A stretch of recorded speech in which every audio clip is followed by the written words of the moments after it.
Procura, né? Como a gente costuma agradecer a Deus por mais essa misericórdia, nosso missionário é Fabiano, por esse voto de confiança, né? Agradeço por ter lembrado de nós aí. Irmão contrário também? Que é qual diz? Lamentações, capítulo 3, versículo 29. Põe a sua boca no pó, talvez assim haja esperança. Vamos estar repetindo no 3, por gentileza, esse mesmo versículo 29, no 3? 1, 2, 3. Põe a sua boca no pó, talvez ainda haja esperança. Podeis tomar vossa assento, glorificando e bendizendo o santo nome do Senhor.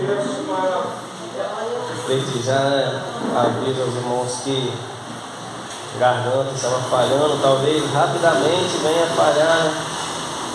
Não sei se irei conseguir pregar com a garganta boa até o final da pregação, mas tentarei, né, segurar o possível para conseguir ministrar nesta noite.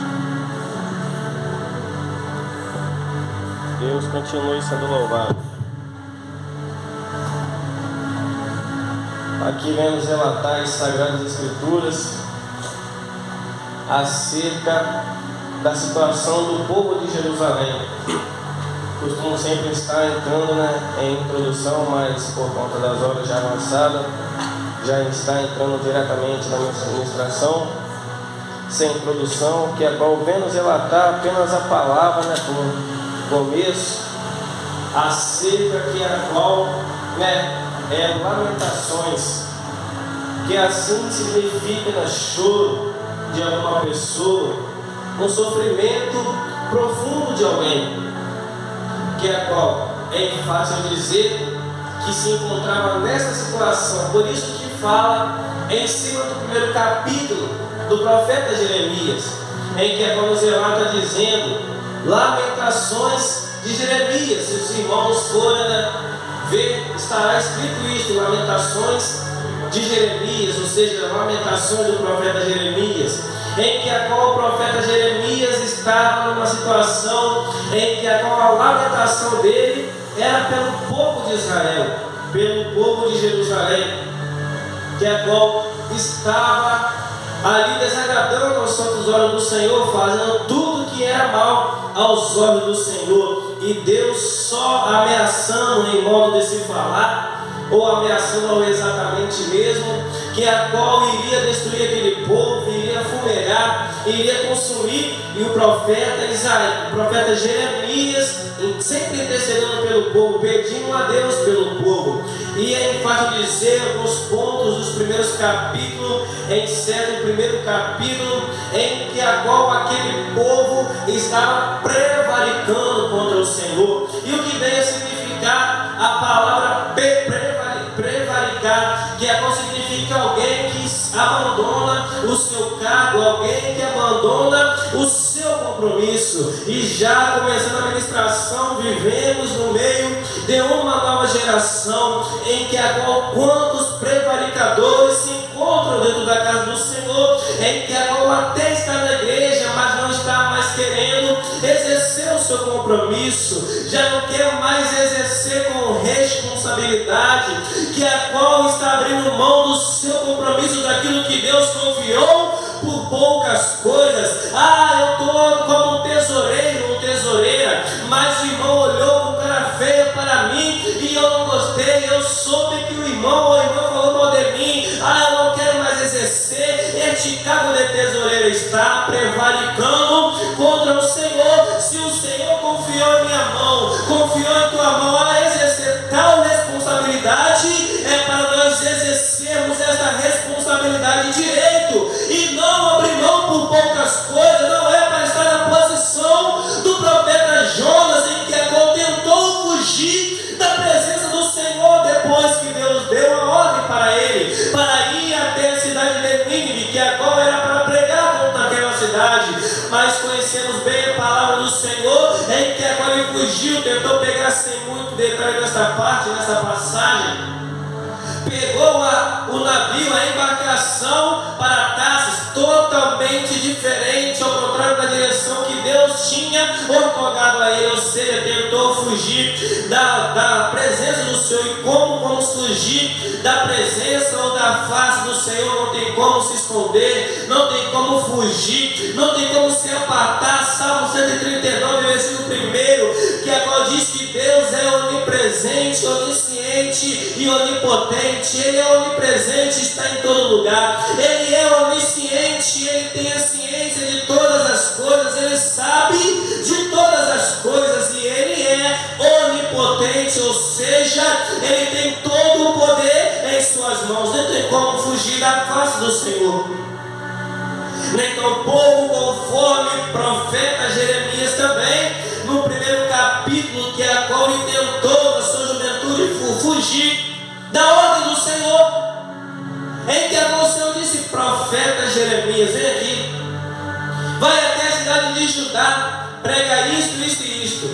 E o profeta Jeremias tentou prevaricar contra o Senhor, ou seja, fugir daquela convocação que Deus deu a ele, aquela ordem que o Senhor deu a ele. E ele disse: mas Senhor, eu não posso ir, eu não sei falar, porque eu sou uma criança. Mas Deus não deixou por isso. Deus não disse: profeta Jeremias, você não sabe falar, você é uma criança, tudo bem, pode ficar tranquilo, eu vou escolher outro. Não, negativo. Deus disse: profeta Jeremias, não diga que você é uma criança, porque aonde eu mandar você ir, você irá, e tudo que eu mandar você falar, isto tu falarás. É Deus dizendo: profeta Jeremias, eu não estou dizendo se você sabe falar ou não sabe, eu não estou dizendo, eu não estou perguntando se você é uma criança ou deixa de ser. Apenas não é para questionar, é sim apenas para obedecer. Se eu mandei você ir, apenas vai. Se eu mandei você falar, apenas fala, apenas obedeça e pronto, acabou. Não é para questionar diante do Senhor: ah, Senhor, faz isto, mas aquilo não, eu dei uma ordem, se eu mandei, eu garanti a vitória, apenas obedeça. A diferença é que o profeta Jonas teve misericórdia, o Senhor teve misericórdia do profeta Jonas, melhor essa expressão. O Senhor teve misericórdia do profeta Jeremias, que tentou fugir, mas assim exerceu o tal cargo. Mas tem muitos que prevaricam e mesmo assim temam, o Senhor vai cobrar. Isso também é errado, abrir mão do seu ministério, abrir mão daquilo que Deus confiou em minha mão, em tua mão, por pouca coisa. Deus vai cobrar naquele grande dia. Senhor, o Senhor me colocou como evangelista. Quantos têm cargo, mas não exercitam aquele cargo que tem? É evangelista, mas não evangeliza. É presbítero, mas não ora. É diácono, mas não serve. É pastor, mas não pastoreia o rebanho do Senhor. E naquele grande dia, Deus irá requerer das nossas mãos aquilo que Ele confiou em nossas vidas. Outro ponto do primeiro capítulo dessa Lamentações é o tal do jugo, que a qual assim estava o povo de Jerusalém, estava como um jugo, trazendo para a área material. Jugo é aquela canga que a qual liga ou interliga dois bois, e assim põe a carroceria atrás, aonde um ser guiado, aonde guia um boi, e o outro que está com aquela canga é guiado também. É um peso, é uma carga. Trazendo para a área espiritual, aquele povo estava com uma carga, por causa da desobediência, por causa da rebeldia, por causa da maneira que eles estavam andando diante do Senhor. Às vezes não entendemos, né? Ou por que a qual chega alguém para visitar o nosso lar, a nossa casa, de repente está tudo bem, e botamos no YouTube lá um louvor para tocar uma caixa de som, ou algo que transmite louvor, enquanto, por exemplo, arrumamos a casa, varremos o chão, arrumamos a estante, o rack da sala, o guarda-roupa, e assim louvamos e arrumamos a casa, sentindo a presença do Senhor. E daqui a pouco bate alguém na porta: irmão fulano, presbítero Daniel,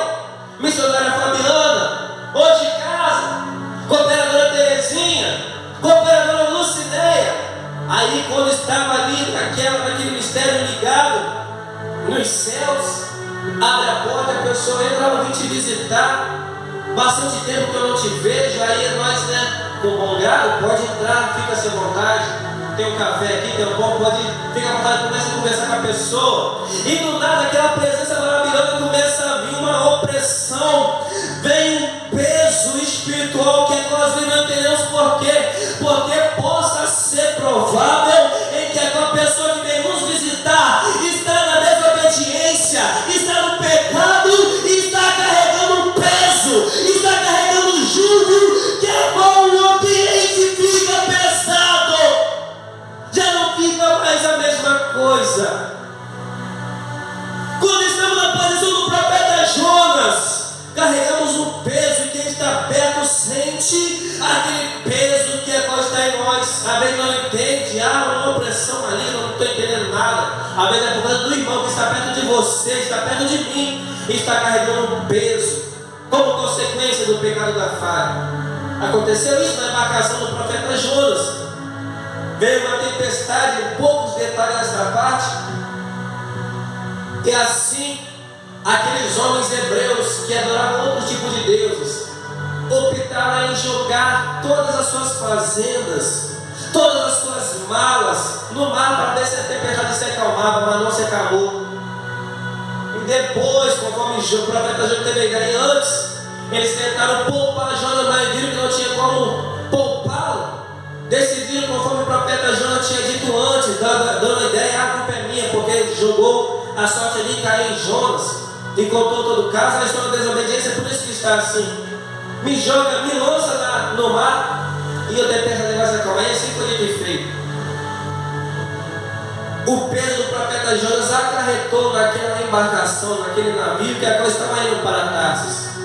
Mas quando estamos na posição de Maria, mãe de Jesus, aí o mistério é diferente, aí a situação é totalmente diferente. Não carregamos peso nenhum, mas carregamos dentro de nós a presença maravilhosa, a presença gloriosa do Espírito Santo. E aonde nós chegamos, se o mal estiver, só com a nossa presença o mal é obrigado a sair. Só com a nossa presença, dependendo do grau de intimidade que tivermos com o Senhor, ali todo o mal é jogado por terra, a muralha é derribada por terra. Por quê? Porque é maior, 1 João capítulo 4, versículo 4, maior é o que está em nós, ó Espírito Santo de Deus, maior é o que está em nós do que o que está no mundo.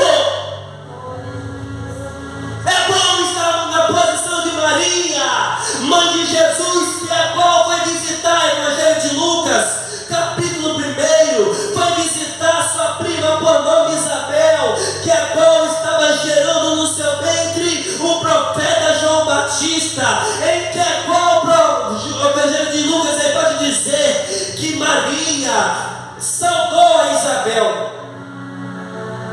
Não precisou de encostar a mão a Isabel, apenas com a boca ela saudou a sua prima Isabel. E pela saudação de Maria, a Bíblia pode dizer no Evangelho de Lucas, capítulo 1, no mesmo passagem, no mesmo versículo, em que a qual Isabel, ao ouvir a saudação da sua prima Maria, o profeta João Batista soltou no seu ventre, e ela foi cheia do Espírito Santo do Senhor. Por quê? Porque Maria não entrou na casa de Isabel para fazer fofoca do pastor, não. Porque Maria não foi na casa de Isabel para falar mal do vizinho, não, da irmã, não, para dizer, eu estou sabendo, como o pastor Gino Trovão costuma dizer, estou sabendo, me contaram, mas não do Espírito, não, ela foi ali em espírito para visitar a sua prima Isabel. E quando estamos na posição de Maria, nós só na saudação que saudamos o nosso irmão, o irmão diz a paz, quando o presbítero Daniel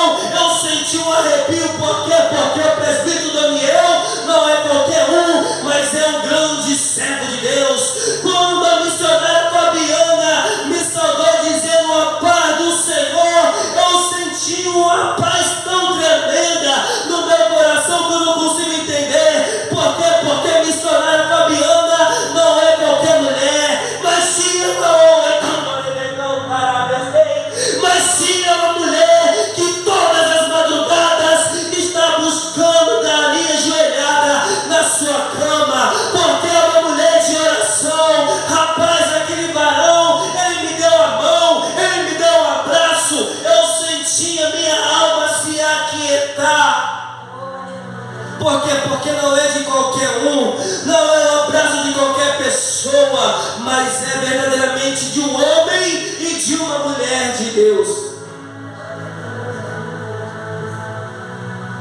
Prossegue de dizer, próximo ponto, a cega da rebeldia, em que agora se encontrava o povo de Jerusalém. Lamentações, capítulo 1. Em que agora estavam rebeldes. E o que vem a ser a palavra, significado da palavra rebelde? Aquele que está nem aí para nada, aquele que tanto faz como tanto fez, aquele que já não se sujeita à sua autoridade. Vivemos no meio de uma nova geração em que há quantos dentro da igreja se encontram exatamente nessa posição de rebeldia. Nem parece que tem pastor, parece que é uma ovelha sem pastor.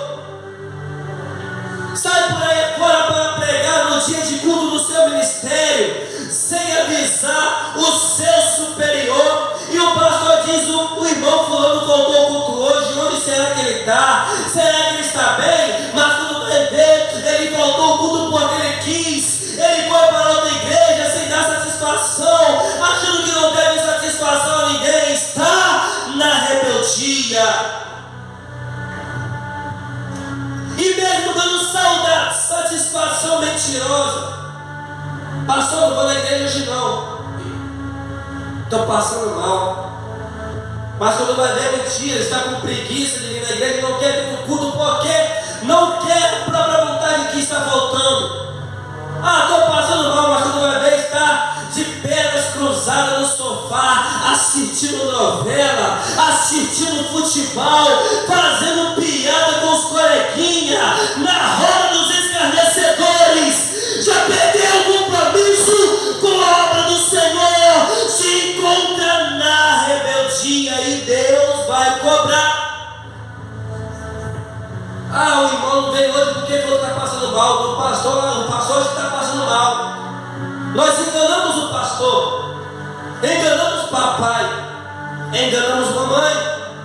Mas na visão de discípulo João, quando estava na ilha de Pátimo, na escada da revelação de Apocalipse, capítulo 2, versículo 18, e vice-versa se dizer, ele contemplava no finalzinho do versículo 18, um garoto de branco que a qual seus pés eram como latão reluzente, e os seus olhos como chama de fogo.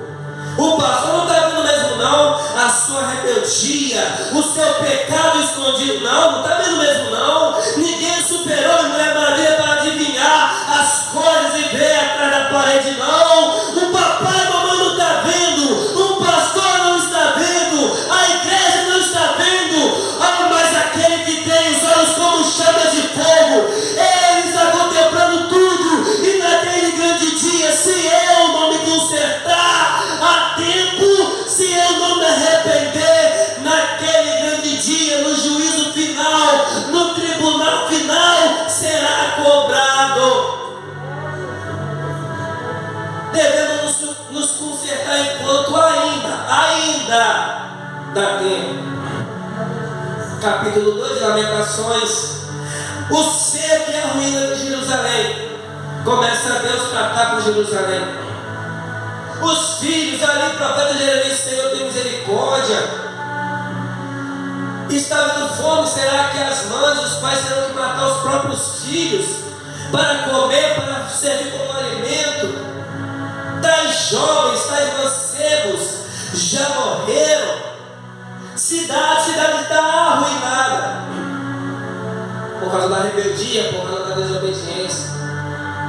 Deus, irmão, era Deus que estava permitindo, ou melhor dizendo, era Deus que estava tratando com o povo de Jerusalém. Deus também trata, Deus também corrige. 1 João, primeira epístola aos João, capítulo 4, versículo 8. É conclusão a se dizer, Deus é caridade, ou seja, Deus é amor. De fato, Deus é amor mesmo. Mas também foi para dizer apóstolo Paulo aos Hebreus capítulo 12, versículo 29, porque este mesmo Deus também é o fogo consumidor. Deus é amor, mas Ele também é o fogo consumidor. Ah, Deus abençoa fulano, Deus abençoa ciclano. Sim, Deus abençoa, mas se for necessário, Ele castiga também. Ele é um Deus de bênção, mas é um Deus de maldição também. Deus vivifica, Deus traz à existência aquilo que nunca existiu. Deus tem o poder para ressuscitar mortos, mas se Ele vê que é necessário, Ele mata também. Ah, Deus é ruim. Não, negativo. Deus é justo. Deus trabalha com justiça. O profeta Jeremias prossegue dizer nesse capítulo 2 de Lamentações, em que a qual tentar correr um pouco, em que a qual ali ele disse que Deus não está mais ouvindo as orações dele. Na sua súplica, na sua intercessão, povo de Jerusalém, se conserta, porque eu faço a minha parte e intercedo por vocês. Mas Deus já está excluindo a minha intercessão. Deus está excluindo a minha oração. Deus já não está mais ouvindo as minhas orações. Sabe por quê? Porque quando é para nós orarmos pelo nosso próximo, em enfermidade, por exemplo, a senhora ora por mim, estou enfermo, a senhora tem como orar por mim? As portas estão fechadas, nós oramos, e conforme a nossa fé e a fé do irmão, da irmã, Deus abre portas onde não tem porta. Conforme a nossa fé, nós oramos, nós intercedemos. Conforme a nossa fé, Deus cura das enfermidades, das doenças, das dores. Mas quando é questão de libertação, aí não depende somente de mim, não depende somente de você, não depende somente de quem está orando. Senhor, liberta fulano. Mas o Senhor não libertou fulano. Eu estou intercedendo pelo meu filho, eu estou intercedendo pelo meu vizinho, mas até agora eu não vi mudança. Será que Deus parou de ouvir minha oração? Sim, parou de ouvir sua oração mesmo. Ou melhor, parou de ouvir não, está ouvindo, mas não está respondendo. Senhor, liberta fulano, liberta minha filha, liberta o meu irmão, liberta minha tia. Deus não libertou. Deus está ouvindo, mas não está respondendo. Deus está sendo justo comigo, não, irmão? Porque quando é cura, Deus cura. Quando é porta fechada, Deus abre. Mas quando é libertação pelo nosso próximo, seja para a nossa família, colega de escola, colega de trabalho, depende dele também. Eu intercedo, Senhor, liberta o meu pai, mas não depende somente da minha oração, depende do meu pai abrir a porta do coração dele e assim deixar o Espírito Santo entrar, libertar e transformar. Senhor, liberta a minha família. Sim, Deus liberta, mas quando é a questão desta tal libertação pelo nosso próximo, depende da minha oração, depende da fé dele e da posição que ele tomar também. Ele tem que querer, ela tem que querer, ele tem que dar ouvidos à voz do Espírito Santo, ela tem que dar ouvido à voz do Espírito Santo. Eu faço a minha parte, eu oro, intercedo, evangelizo e prego, mas ele ou ela, ouvintes, tem que abrir a porta do coração, ouvir a voz do Senhor e deixar o Senhor entrar. Senão não vai ouvir as orações mesmo não. Profeta Jeremias, continuação do capítulo 2. Ele diz que as misericórdias do Senhor têm sido para não sermos consumidos. As misericórdias do Senhor, Lamentações 2, versículos adiante. As misericórdias do Senhor têm sido para nós não sermos consumidos. É a misericórdia, irmão, se Deus levasse em consideração da carne do Wesley Hugo, o Wesley Hugo não estaria aqui mais não. Se Deus levasse em consideração as nossas falhas, os nossos erros, nossos pecados, nós já tínhamos sido consumidos na hora. Mas Deus trabalha com misericórdia. Nós somos pecadores, sim, mas somos pecadores arrependidos. Pecamos a todo momento através do olhar, através do pensamento, através de uma palavra mal pronunciada, através da má intenção. Mas todos os dias estamos ali: Senhor, me perdoa pelo que eu vi, me perdoa por ter me estressado, me perdoa pelo que eu falei, me perdoa pelo que eu fiz. Somos pecadores arrependidos, que a qual procuramos aprimorar a cada dia e a cada momento. É por misericórdia do Senhor que estamos aqui. Salmo Davi bem disse em Salmos capítulo 3, versículo 5: eu me deitei e me levantei. Por quê? Porque o Senhor nos sustentou. É o Senhor que nos sustenta, é o Senhor que nos guarda, é o Senhor que nos protege e nos livra. E enfim, Lamentações capítulo 3, o profeta Jeremias tenta trazer uma esperança para o povo. Ó, eu intercedo, eu imploro, eu suplico e oro ao Senhor todos os dias, todas as horas por vocês, ó Jerusalém. Mas não depende somente de mim, depende de vocês também. Põe o teu rosto no pó. Talvez, olha só, irmãos, talvez, esse talvez significa, possa ser que há uma possibilidade, mas possa ser que também não haja uma possibilidade. Ponha o teu rosto em pó. Talvez assim ainda haja esperança. Lamentações capítulo 3, versículo 29, conforme a campanha de hoje. Em que alguém quem dizer: eu estou botando meu rosto em pó, estou clamando, intercedendo, pagando preço, mas vocês têm que fazer de igual forma. Ponha o rosto em pó, que talvez haja esperança. Talvez, não é certo, possa ser que você ponha o teu rosto em pó, vai haver esperança, mas possa ser que você também ponha o teu rosto em pó, não haja esperança nenhuma. Vai depender da tua intenção. Sabe por quê? Porque vivemos no meio de uma nova geração, em que a qual quantos se encontram na posição de tais filhos de israelitas, aqueles jovens, que é como se encontra em Malaquias capítulo 2, versículo 13. O Senhor disse: ó Malaquias, diga para esses jovens que já não estão mais me atentando para orações dele, não. Eles choram, eles se lamentam diante do meu altar,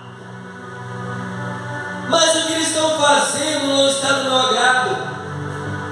Na situação que se encontravam, era que a qual eles abandonaram as suas primeiras esposas, as suas primeiras mulheres, para ficarem, se juntarem com mulheres alheias.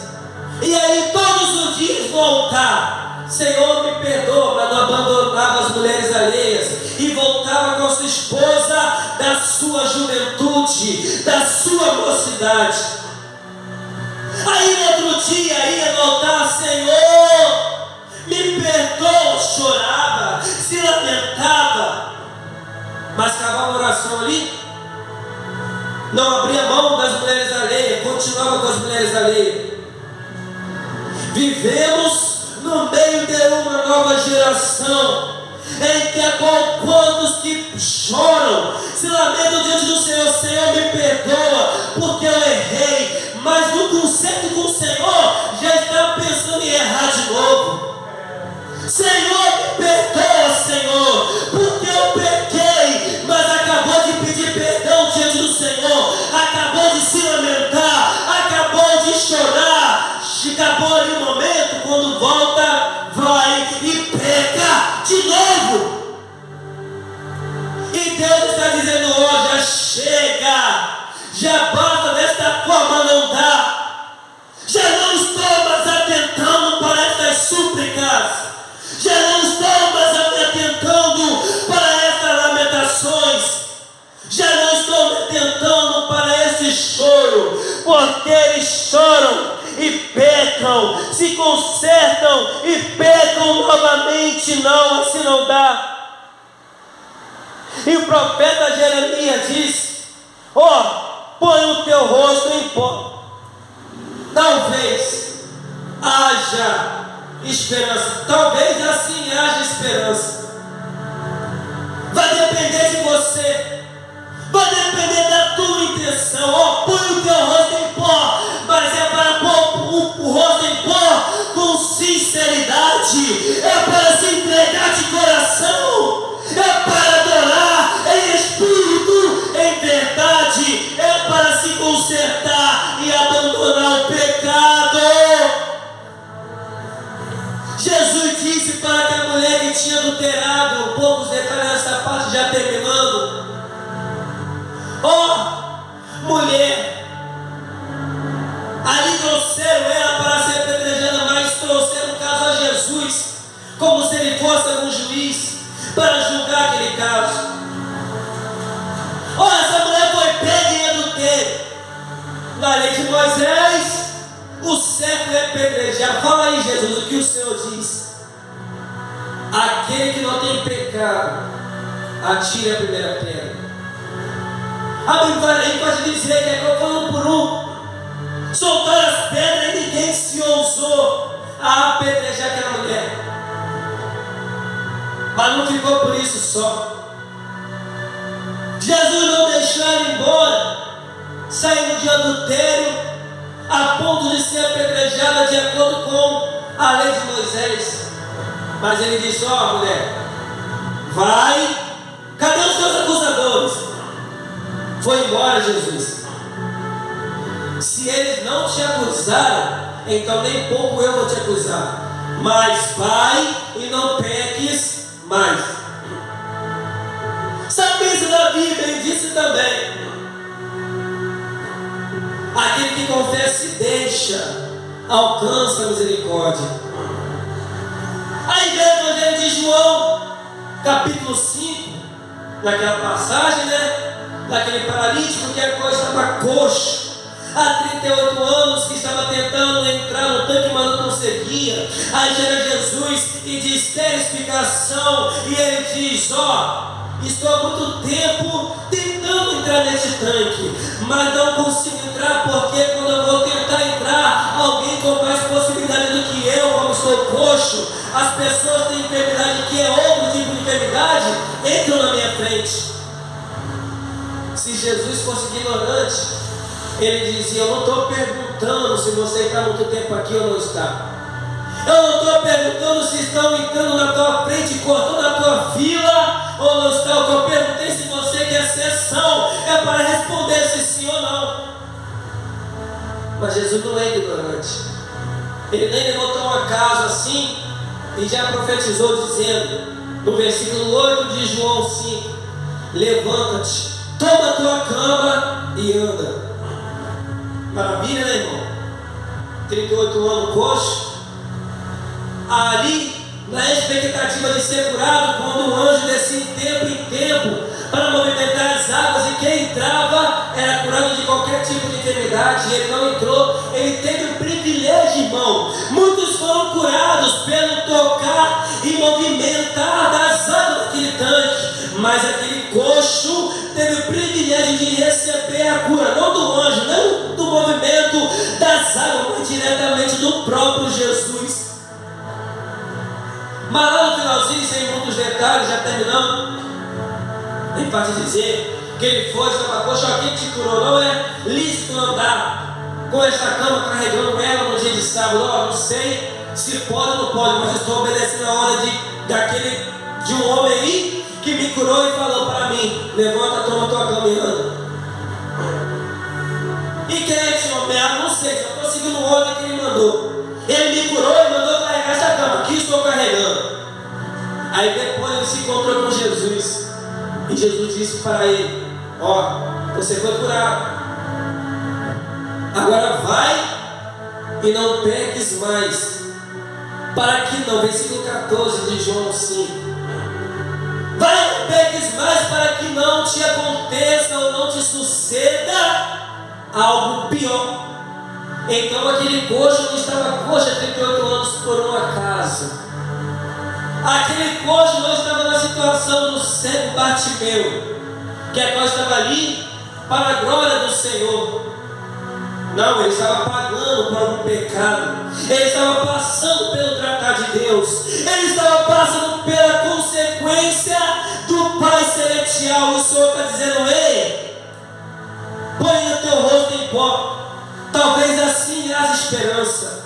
Se conserta enquanto é tempo. Se conserta enquanto ainda o Senhor da última trombeta não tocou. Se conserta enquanto Jesus ainda não voltou. Se conserta enquanto ainda dá tempo. Para de sofrer, pagando por aquilo que você pecou, fez de errado, e se conserta com o Senhor. Toma uma posição, volte ao primeiro amor e se encaminhe novamente nos caminhos do Senhor, direcionado com destino ao céu. Essa palavra que o Senhor deixa para cada um de nós, que o Espírito Santo venha permanecer, parecendo em cada coração, cada mente, aquilo que ele não conseguiu palestrar por misericórdia da minha vida, e assim eu desejo uma oportunidade em nome de Jesus.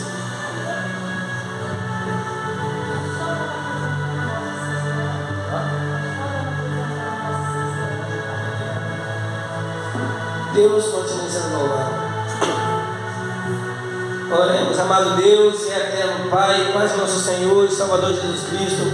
Agradecemos ao Pai Celestial por mais essa palavra que agora o Senhor palestrar em cada coração, em cada mente, ó Pai Celestial, principalmente para mim mesmo, Pai Celestial, para me despertar, para me alertar, ó Pai Celestial, para assim, ó Pai Celestial, alertar também a tua igreja, Pai Celestial. Continue abençoando a esta campanha cada vez mais, ó Pai Celestial, honrando a cada uma dessas irmãs, ó Pai Celestial, o pastor dirigente, presbítero, ó Pai Celestial, cada integrante, ó Pai Celestial, e membro deste ministério, dessa regional, ó Pai Celestial,